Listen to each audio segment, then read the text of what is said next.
賽啊！介紹下，第一線紅色旗嘅係健力龍隊，第二線藍色旗金好，恭喜晒冠軍嘅爭取隊伍，恭喜晒！中環小呢個選手隊，有請2026沙田龍舟比賽球會組副主席何啟信先生代表大會係致送紀念品俾鄭小姐。龍舟隊，第7線綠色旗港鐵龍舟隊，同埋第8線粉紅色旗懲教處體育會龍舟隊。有請鄭小姐留一留步。而家咧領先緊嘅，有請鄭小姐留步。第5線橙色嘅香港教育大學啊！幾隊咧都一前排開，非常之接近嘅。第一線健力龍隊咧，第二大耕田隊咧都係上緊嚟。我哋有請2026沙田龍舟競賽球會組副主席黃啟信先生咧，為大會致送紀念品。咧好似有少少優勢喎。隔離嘅粉紅色旗懲教處體育會龍舟隊。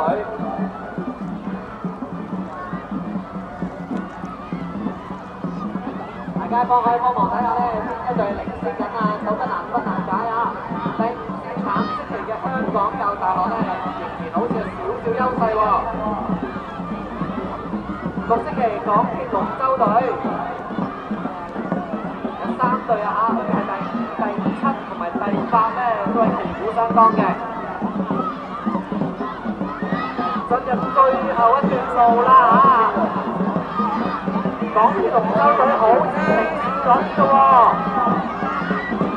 緊隨其後嘅應該係後線橙色香港。只想請啱啱得獎嘅朋友咧，可以上翻天領台嘅嗰一邊，我哋都有飛拋俾大家影相嘅。好啦，過啦喎，咦2號咁大家唔上咗嚟喎。哇，實力相當接近啊！喺幾秒之間咧，所有嘅隊伍都過晒終點啦。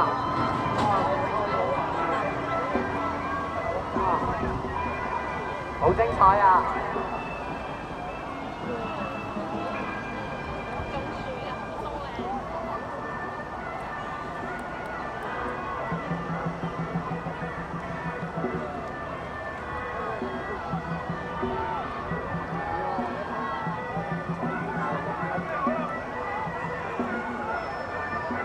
健力龍隊，恭喜晒！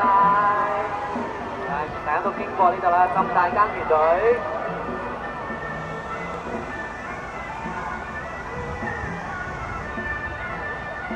而家我哋係頒發第25場中龍混合金杯賽總決賽房屋局局長杯嘅獎項。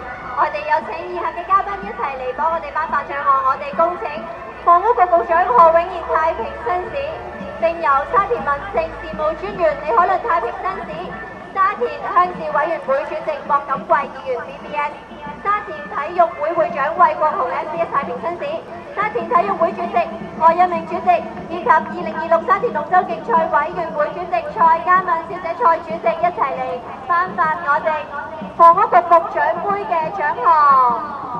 田軍嘅得獎隊伍係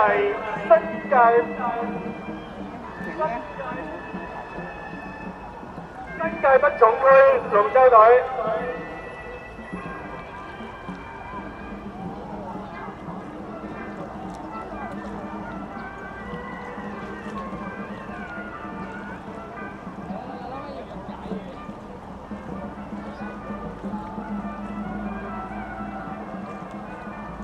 我哋有請新界北總區龍舟隊。